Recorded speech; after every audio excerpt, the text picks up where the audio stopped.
First CD or cassette tape you bought, I'll never forget this. The first cassette tape I bought was the theme from Mahogany. And my father knew instantly, I think, that I was gay and freaked out.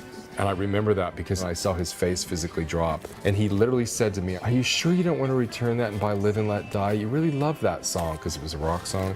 So that's that.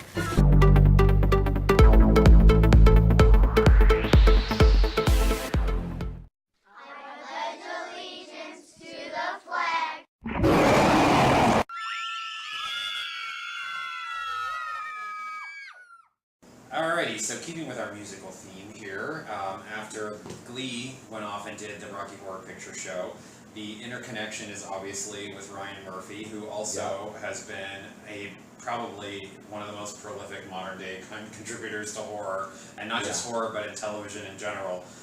That man has just become like the go-to for gold standard when it comes to television, you know, and for such mainstream channels too, you know. I think he actually really helped make them more mainstream, I guess I should say. You know, he really built FX up into what it was. You know, I think a lot of people probably see, you know, his interest in horror very early on in a lot of his career moves. You know, so even though he was doing movies like Eat, Pray, Love, he was also doing things on Nip Tuck, which dealt very much with Carver, might have a slasher movie. Lots of serial killers. I remember the whole story arc with Rose McGowan and everything. Of course you do. How she was, yes, you know. But also on top of that, just the twisted storylines. I think that he just came up. I mean, they might not have all been so much focused on, you know, like actual death and destruction, but just, you know, what the body goes through on that show, you know, or what people do to their extremely bodies. Gory autopsy sequences, or not autopsy sequences, it might as well be, but plastic surgery sequences. Not only that, but just like the sheer amount of like fetishes that were brought to the forefront on that show. I have to say,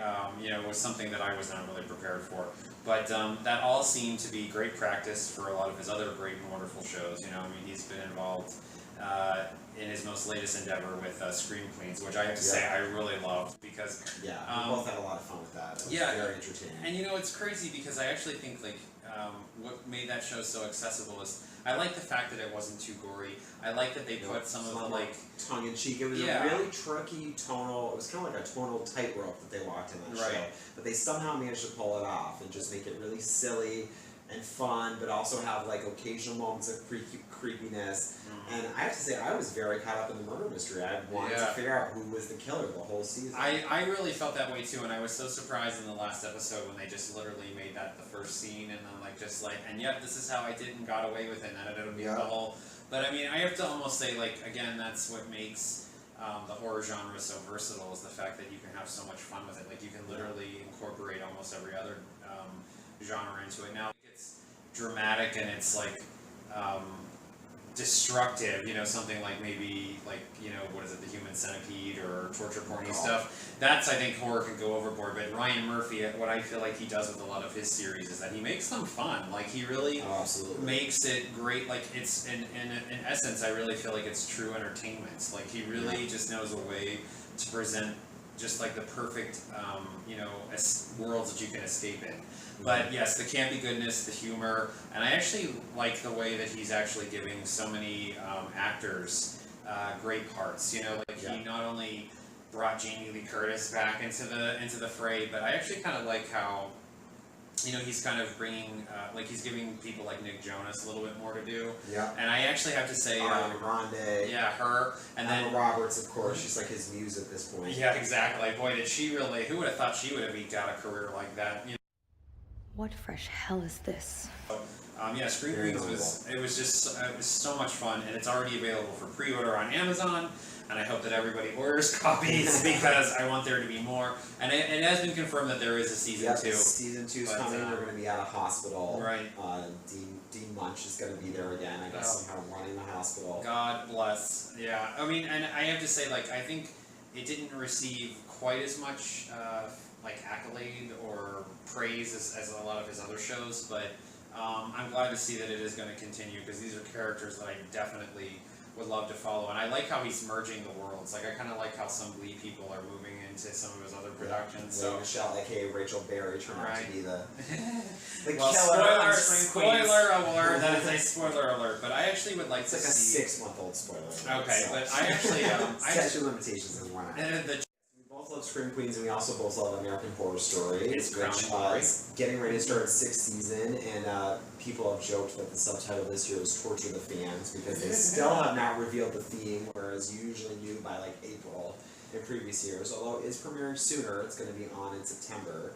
Right, I This didn't know new it was that season. soon. Yeah. Yeah. Well, I actually think wasn't there some debate too that they were maybe going to have 2 themes? Like Yeah, it was so gonna there's be going like to be 2 themes, and they both involve children. That's about as much as we know at this point. Well, that and the fact that Lady Gaga is back, and a lot of their stalwarts are returning. And Sarah Paulson, who Exactly. are definitely 2 of the American Horror Story MVPs. Yes, and it can't get any gayer, right? I mean, everything in that show it can't. I mean, Lady Gaga. Yes, I mean they've had not only gay themes and characters and general campiness, but they've also had many gay performers. I mean they've had Matt Bomer and Shine Jackson, as I mentioned. Zachary Quinto was on the first 2 seasons, and I'm still holding out hope that he'll return at some point because he just did amazing work as both. One member of the bitchy couple, Chad Pat, in the first season, and then as the murderous Oliver Threadson / Bloody Face in boy, Asylum. did he really Still my bring it? favorite I know. season. Did he really bring it to that He brought it, performance yeah. too? But I mean, yes, now that maybe Star Trek is done filming, there should be room for him. But Yeah. but it's awesome to see like gay creators helping, like gay people behind the camera also kind of helping gay people in front of the camera. It's almost. I think it's actually kind of cool that. As a community, even though I want to go and be PC in the sense that like it's entertainment for everybody is welcome, and certainly everyone can enjoy American Horror Story, but it's one of the first times that I really feel like it's a gay creator that has made something that is going to, feels so marketed and so like the appeal is so much to the gay community. Like I almost kind of feel like he's making entertainment specifically for me as a gay person. So Yes, and actually I should mention Ryan Murphy has a show called Rivalry coming out. Oh it's going God, to be yes. all about Bette and Joan as portrayed by Jessica Lange and Susan Sarandon. I mean, there's not a gay man on God's green earth that won't be like tuning into every episode of that. Why would we seek equal rights? You are not our equals. We will eat you after we eat your children. Now time for the weather. Tiffany? So, as I said before, 2 of the MVPs on American Horror Story have been Dennis O'Hare and Sarah Paulson. Right. And you know that I kind of just worship the ground Dennis walks on. I just think the world of him. I've actually got to meet him a couple of times. He's just extremely nice and friendly. He is friends with John Cameron Mitchell, the creator of Hedwig and the Angry Inch. So I got to see the 2 of them do this really bizarre, like modern interpretation of like some Russian writer at Joe's Pub. I mean, it was really entertaining. Yeah. And just for the opportunity to meet John and Dennis, it was terrific. Right. But he's become kind of a fixture on the convention circuit, so that's a good chance if you want to meet him to check out Dennis O'Hare. Yeah. In addition to American Horror Story, he played Russell Edgington, the Vampire King of Mississippi, Right. a terrific scenery-chewing villain on True Blood. When he died, I know the creator said he was upset. I was upset. I was like, no, Russell's so great. Well, they brought love to hate him. Right, they brought him back a couple times, right? Like a time where they thought, I know he was buried in cement. He was buried in cement, but then he managed to come back, and yeah, he can't keep a good queen down. And he died for real. So, an openly gay actor. I believe he's married to his partner. They have a young son together. And in addition to the roles on those 2 series, he also has starred in a number of horror films like Quarantine, the Town that Dreaded Sundown remake, and The Pyramid. I know he was in. Oh, okay. But he's also done a lot of really interesting gay roles as well. He was in the film version of The Normal Heart, also by Ryan Murphy. Yeah. And he was in Dallas Buyers Club. Okay. And he even had a small part in the movie version of Milk. So wow. yeah, so he's Getting around town, huh? been very prolific, but man, those roles in American Horror Story, I mean, you know, we had Larry, the, you know, half-burned, but somehow funny. Obsessive. Yeah, totally obsessed with Jessica Lange character on the first season of Horror Story. I personally feel like that character got what he deserved, though, because he was such a wretch to his family. Oh, he was a terrible just person. like- terrible person. I was like, gosh, come back and get the other side of you burnt out. You know? It's just terrible. So. Yeah, he wound up going down for his crimes in prison. Right. And wasn't even given a little bone thrown to him by Jessica Lange. She just totally abandoned him. Completely heartless.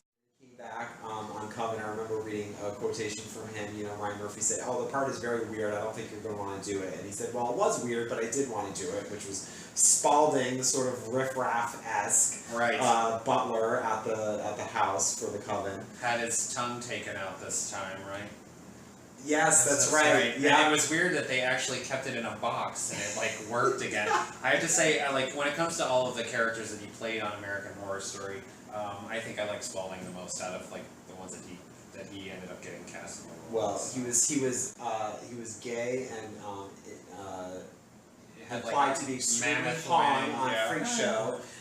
His character Stanley was pretty nasty and evil. Yeah. And he met a fate that was straight out of the movie Freaks by Tom Right. Ryan. Well, that's why I think I like Spalding. I think even though he was weird, he had some redeeming qualities, and I love how he tried to sell Kathy Bates Benadryl as That's right. as a way to take kill. Jacqueline LaMoe. This is an antihistamine.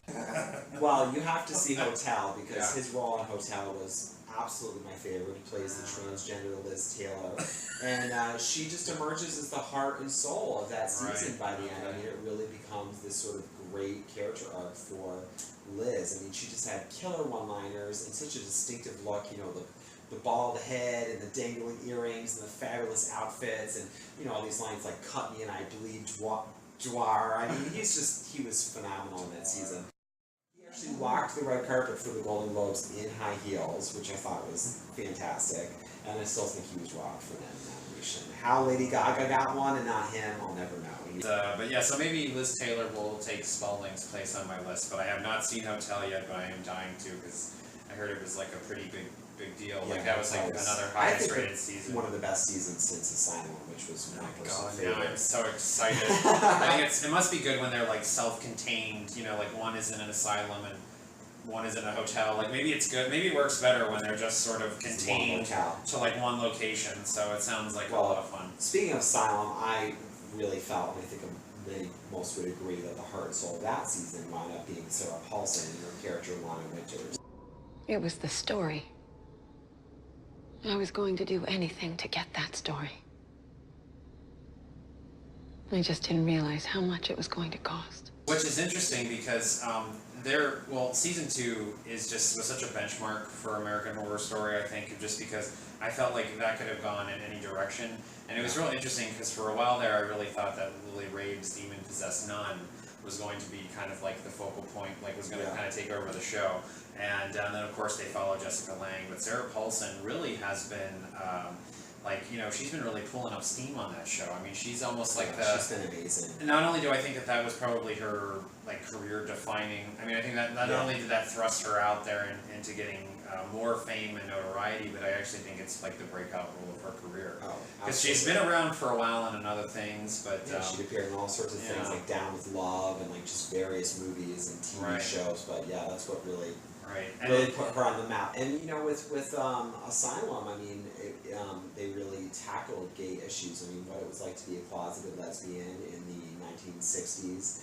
And you know, she has to deal with this horrific conversion therapy experience at one point, and then of course she's sort of, you know, traumatized by her association with Bloody Face, but manages to kind of, you know, make her peace with it many decades later and kind of come out on top and you know, really emerge a better, stronger person. Yeah, much like Sarah Paulson herself, because it seems as if you know, she's really branching out into other Ryan Murphy productions as well. She was dual nominated for Emmys for both her role as Hypodermic Sally on Hotel and for playing Marcia Clark on American Crime Story. Which I think American Crime Story is really kind of it's really taken off, I think, as well too, right? Now I know that very critically acclaimed and high rated. But yeah, and Sarah Paulson rocking that Marcia Clark hairstyle. Yeah. from the Yeah. thing. It's just crazy. And so I just want to talk a little bit about, so Sarah herself identifies, she's been quoted as saying the situation was fluid for me as far as sexuality. She was involved with Tracy Letts, the creator of August Osage County, for a long time. Oh, okay. But then she ended up being in a long-term relationship with Cherry Jones, Yeah, the right. actress. And now she's actually involved with Holland Taylor, who is significantly older than her, and she is probably best known to people as the stuffy professor in Legally Blonde, who ends up coming around to support Reese Witherspoon. And now you are going to entertain me. Anyway, Sarah that, is, you know, she's one of us, and she does some amazing work. So Yeah, we and love her. it totally is, and it's another showcase of how Ryan is making work for gay actors as well. So I'm all glad over the they're queer spectrum. all over. Yes, well, we're gonna follow that rainbow down the list. Oh wow! So yes, as you can see, that there's so many amazing people that have really made the genre what it is. They Yeah. shaped it not just in our generation, but I mean, it's been something that's as old as the genre itself almost. Yeah. So. Yeah. All right, well, we're looking forward to seeing you all at FlameCon. Please be sure to check out our table booth. We will see you there, and until next time. And if there's anybody that you personally wanted to see on the list, or any thoughts you had about us, please feel free to hit us up in the comments. All right, guys, well, take care, and until next time, stay cool and stay scared.